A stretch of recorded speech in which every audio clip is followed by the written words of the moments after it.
But thank you all for coming to the changes in the government policy in regards to investments for local entities.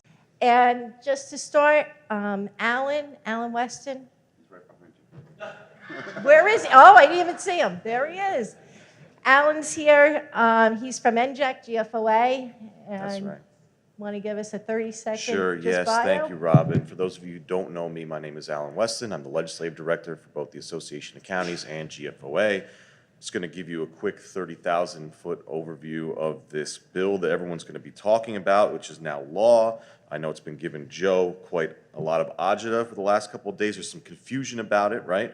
So the panel is going to be discussing the recent law signed by Governor Murphy that allows joint insurance funds to invest in certain bonds, notes, other obligations offered by the state and federal agencies.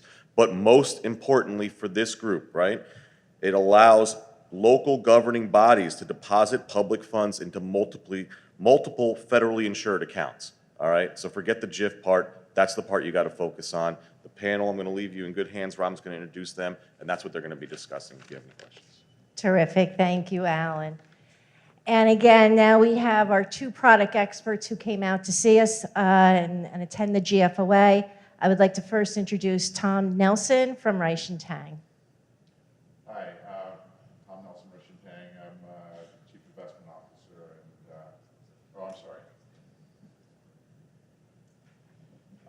Tom Nelson. I'm the Chief Investment Officer at Reich and Tang, and we offer extended FDIC insurance programs to a variety of customer types across the country. Looking forward to talking to you about it today. And then we also have Dan Elder, and he is from Promontory. Hello, everyone. My name is Dan Elder. I serve as Managing Director at Promontory Network. We are comprised of 3,000 banks nationwide and provide extended FDIC insurance solutions and the largest provider of reciprocal deposit FDIC insurance. And the last person on our panel is Ron Fraser from Valley National Bank. Good morning, I'm Ron Fraser. I'm government banking with Valley National. I know a good portion of you all. We're a full service bank, and we'd be happy to discuss this type of collateralization as well as the other pieces that we do.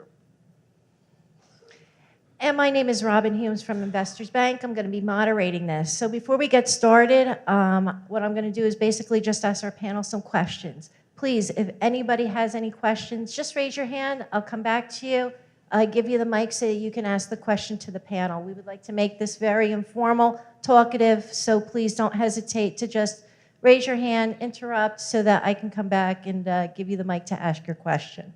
So with that being said, Ron, what does the law that Governor Phil Murphy signed on June 14th mean to the public entities?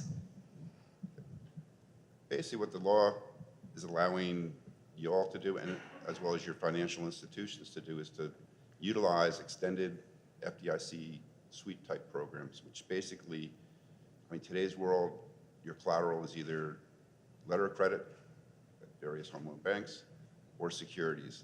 What this allows is for, if you will, Bank A to take $1 million from you. They keep $245,000 and they push the rest of it out through. Oh, sorry about that.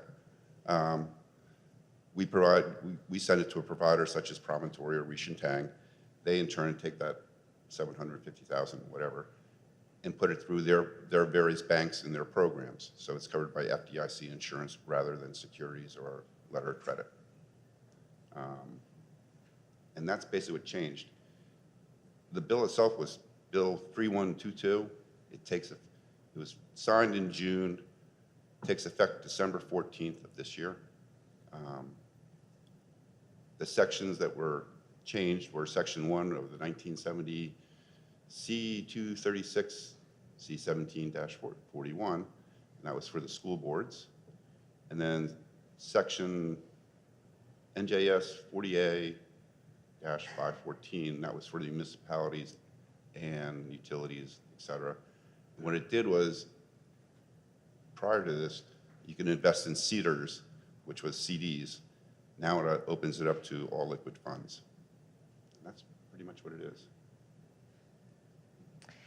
Dan, What is an extended FDIC program?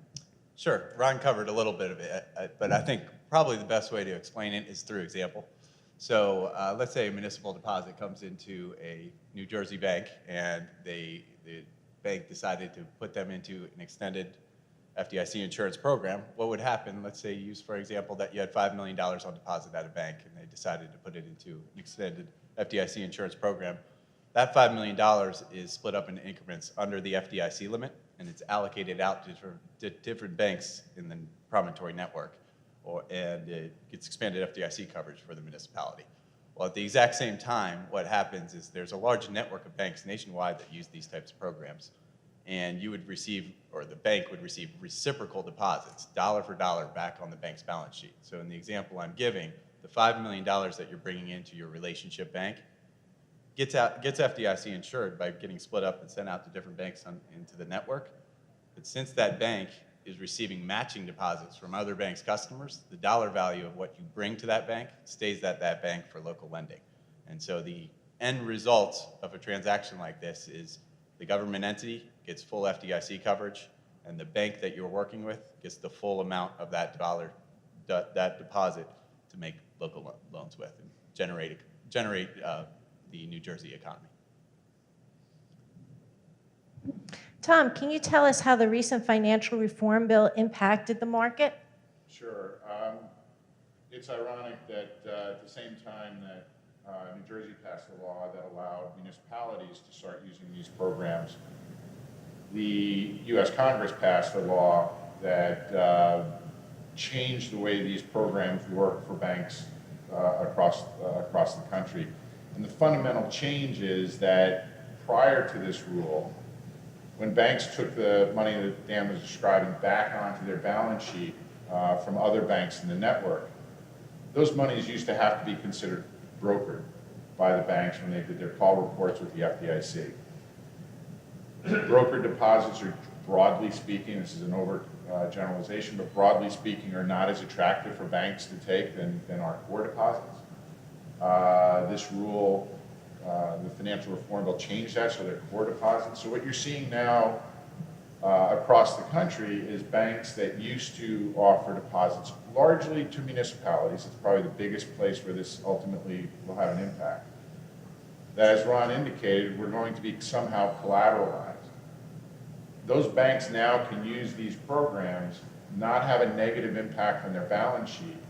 It allows them to free up collateral. It's a more attractive way for a lot of banks, not necessarily every bank, but it's a more attractive way under this bill for these banks to offer deposits to municipalities. And what that really means to you guys is more banks will be interested in this market, more banks will be aggressive in this market, banks that didn't have collateral before and were not able to enter the market or didn't want to post collateral, a home loan or whatever it might be.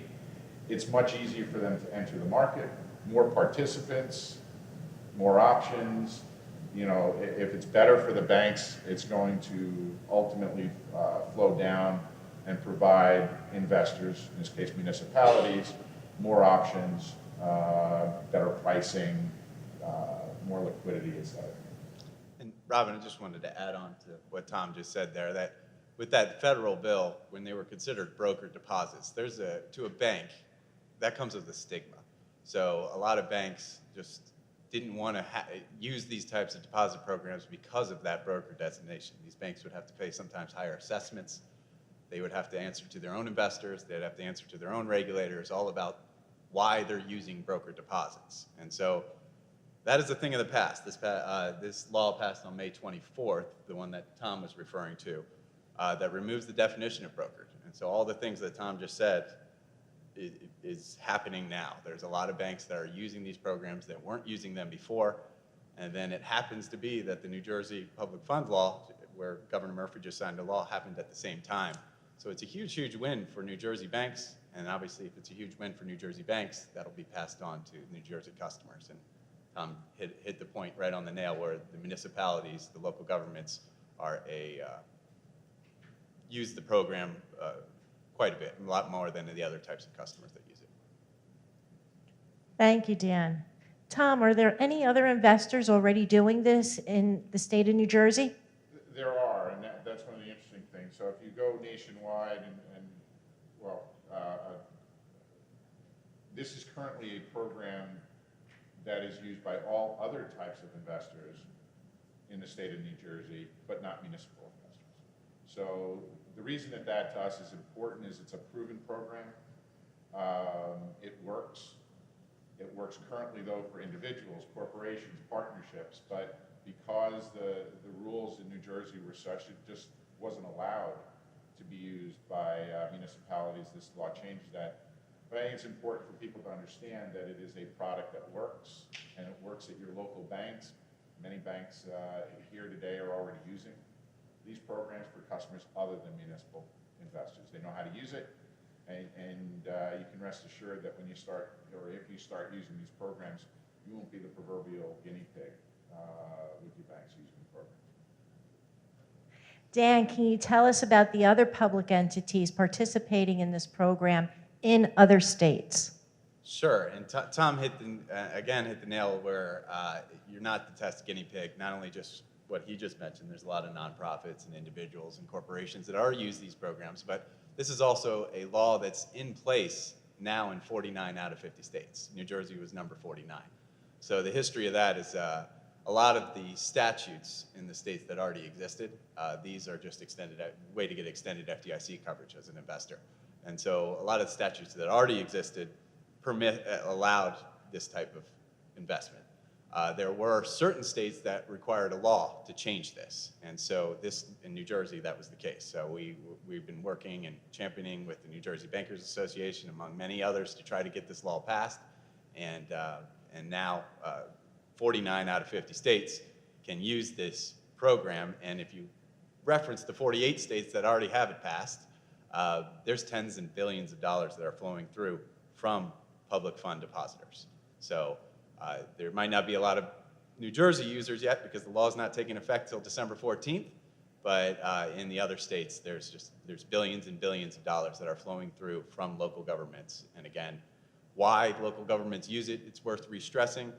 To a bank, typically, they have to pledge collateral. If you're a smaller bank, for example, you might not have the collateral to pledge to a public fund customer. Well, now that is a worry that they don't have to worry about anymore because they could place your deposits into an FDIC insured program. The banks that are larger, like Investors Bank, Valley National Bank, it opens up room for them to take more deposits. So again, not only does it benefit you by having more options, but it also benefits the state of New Jersey, where these deposits are held locally at these community banks that you're working with. And these community banks, especially if they're headquartered in New Jersey, are making loans in New Jersey. It generates an economic activity in New Jersey. So it's a really, really big win, not only for the banks, but for the municipal depositors in New Jersey as well.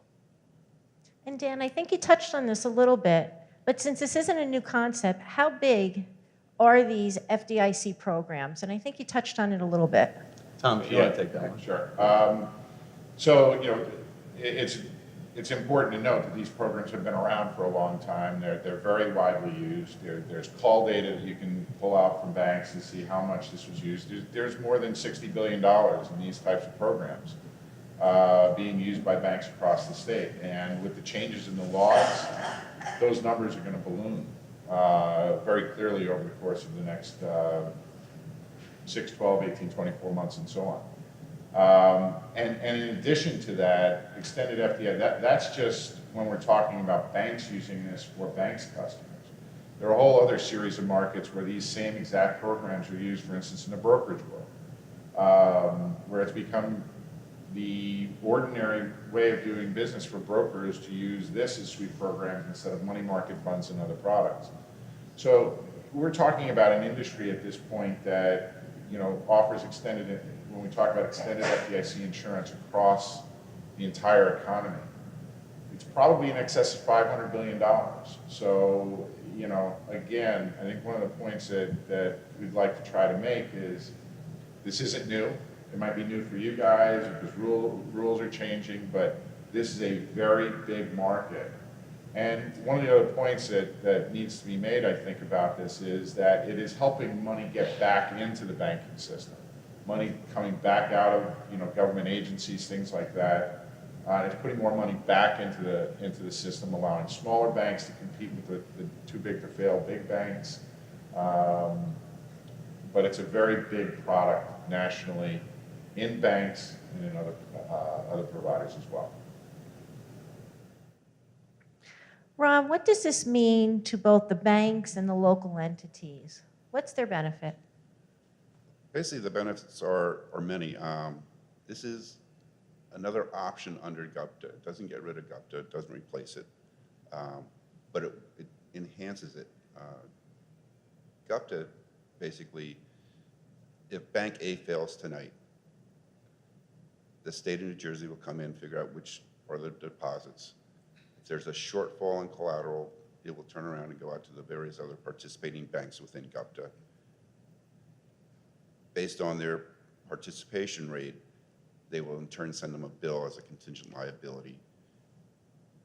And the banks then have to fund that piece, whatever they get billed for. That whole process can probably take up to anywhere from 6 weeks to 3 months. Whereas with using an extended FDIC program, those funds will actually come back to the bank or whoever took it over in probably 3 days max, probably shorter than that. So it's quicker. You'll get your funds available to you that much faster. If the FDIC or OCC or whoever had to liquidate securities, it takes forever to get through because some of the markets are illiquid. Letter of credit's easy because it just gets drawn. So it really helps you all out more than anyone else.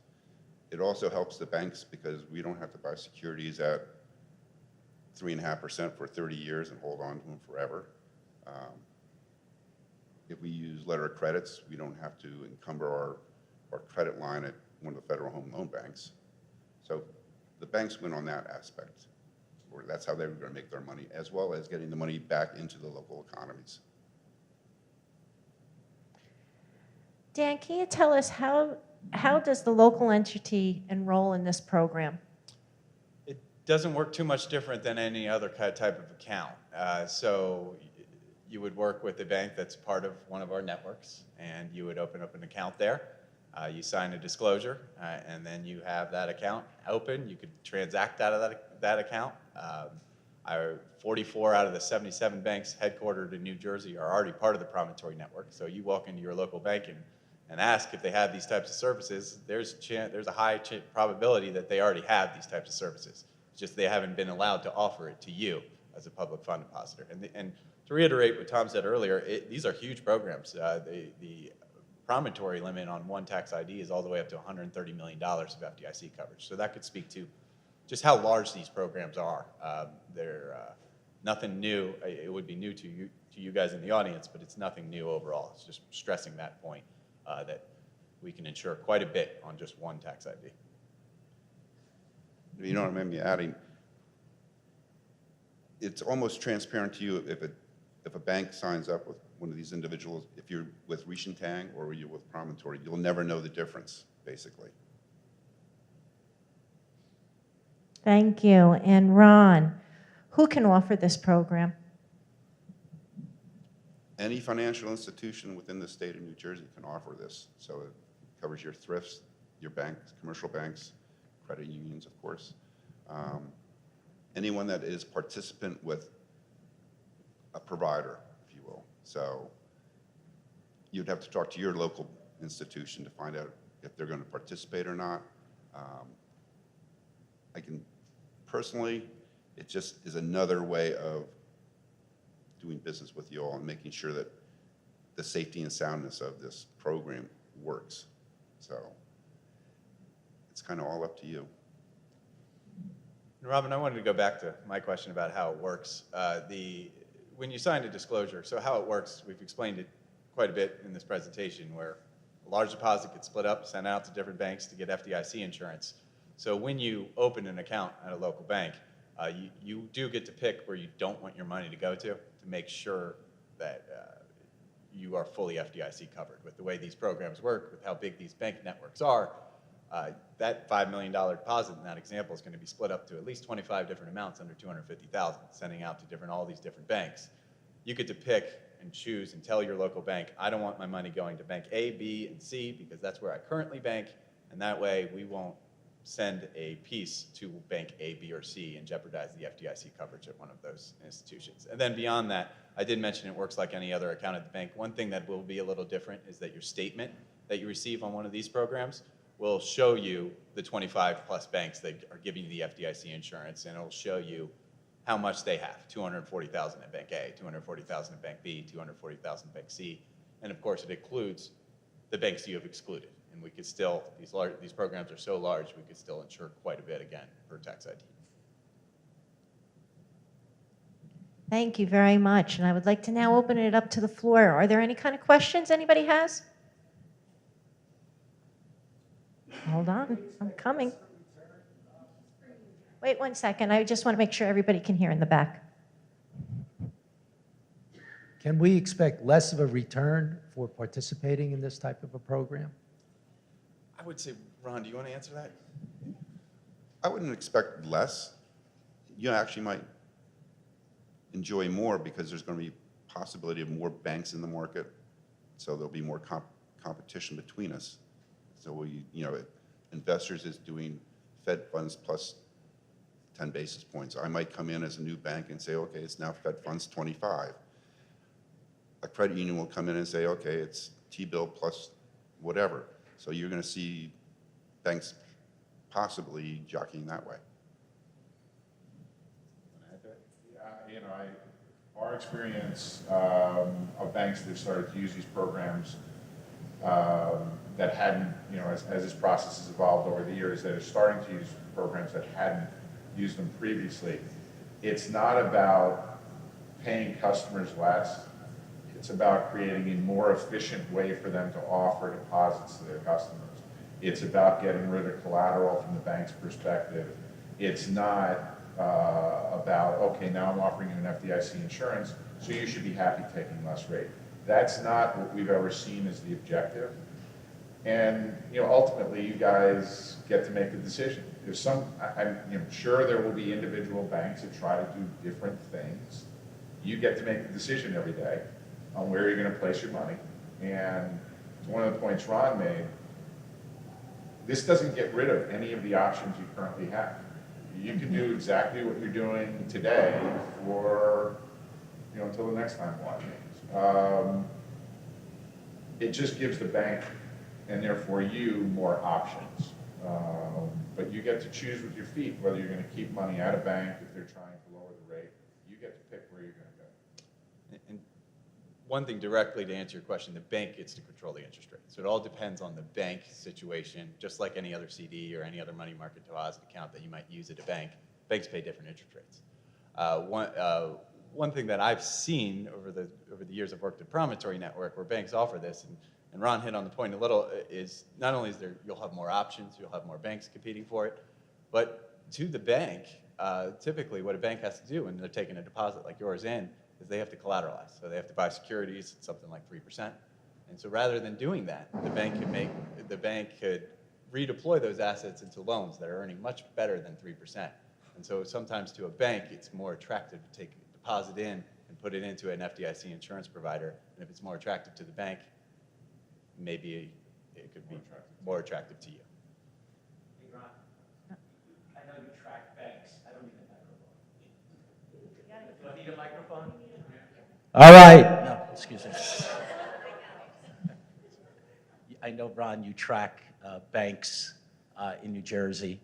How many total banks are there in New Jersey currently, roughly? There's approximately 113. No, as of but last- are those participants in GFOA? Yes. How many total banks are there in New Jersey that are not? I'm looking at. Do you have that? So number? there's 77 headquartered in New Jersey. 113 are part of the GFOA program, but they're not necessarily headquartered in New Jersey. Some of the banks in the neighboring states are part of the GFOA program. No, that's what I was trying to say. There's currently banks that don't participate in GFOA that will have the opportunity now because they could not have done so before because of collateral issues. There's probably about 160 105 to 170 banks in New Jersey. Right, and so that's what the point I was trying to, it's going to open up the opportunity for those other new banks to come into the market where they currently, where they currently couldn't do it. So again, more competition, not necessarily good for us, but it's. And that's one thing, I do track all the banks that participate on a quarterly basis. These gentlemen, companies also look at the banks on a quarterly basis, and if they start seeing a financial institution that's part of their program falling off the face of the world, they will take them out of their programs. And this way you won't have a failure from that side to worry about. And just to follow up on Alan's question before, so if, sometimes you might hear, banks suddenly no longer wanting to take public deposits, could be because they're coming to a limit, right? There's a limit to what they could take in because of the collateral. If there's a way now to reduce that dependency on collateral, it just means more opportunity, like for us, it means we could take in more public deposits, right? So again, I think it's a win-win for everyone. And to your concern with the pricing, again, not having that limitation, which gets into consideration, the collateral cost does take into the consideration for pricing. I mean, that's the way most banks look at it. So if you lower your dependency on that collateral, again, it could be more competitive pricing. So, wait. You have another question?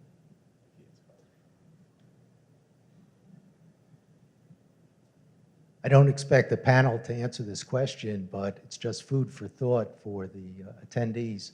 I would imagine we're doing an additional bank reconciliation during the year each month, not for the 25 banks, but for the one account. And if that lapse is over, though, at the end of the year, are we doing confirmations on all 25 banks that are holding it from one year to the next? So I don't know whether we have an auditor in the audience or somebody from the division who can guide us on that, but that's probably another aspect that we have to consider. And this is just my guesstimate of it, you're not going to do reconciliations on another 25 banks because you're not going to really have an account at those. What you do, no, you have there's an omnibus account, so it's not an individual account from that viewpoint. Yeah, I think that's an important point to discuss here is operationally for the customers and for the banks that use these programs for their customers. What we're doing basically is taking technology to make often describe this as what our programs do are the same thing that retirees around the country have been doing for 50 years. You have $500,000, you go to multiple banks, because you don't want more than $250,000 in one bank to be uninsured. That's what we do, right? We just do it for millions and millions of end tax IDs. But for the end customer, one account. For the bank, they might have 20, 30, 40, 50 municipalities and others in the program. They still only have one account. So the bank doesn't have to open up an account with all 25 of those banks. We keep records, we're fully audited, all of that. And I say we, I mean all of us, not just our firm. So it's a pretty simple process for the banks. It's a pretty simple process for the end customers. If it wasn't, we could never be successful. Thank you.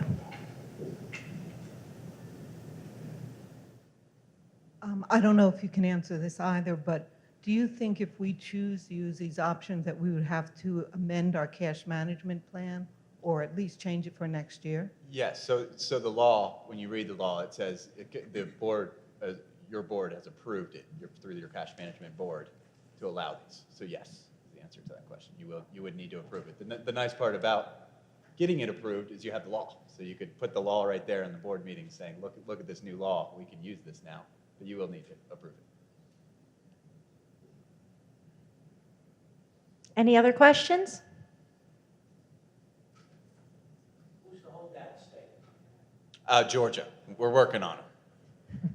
Say New Jersey wasn't on the cutting edge. Well, no, I'm not. When you say that about New Jersey, it's I was mentioning. So there's 49 out of 50 states with this law. I would say, and not knowing the detail, 20-something of them have the statute already where you can use FDIC insurance. So there was no law or no amendment that needed to pass. So then you're already you're already in that group. Being in New Jersey, you're already a group of that 20 that needed the law passed. And so, no, maybe not the cutting edge, but at the same time, you're not the last because some of them didn't even need to do the law. And every state on the other side didn't have something like UPTA either. So there are things that Jersey had that other states didn't, And Joe, I wouldn't be surprised 2 years from now if we're saying 50 out of 50. We're working on Georgia. Georgia is a project right now. So. Anybody else? Going once, twice? Joe, final comment? Thank you, everybody. Thank you for attending.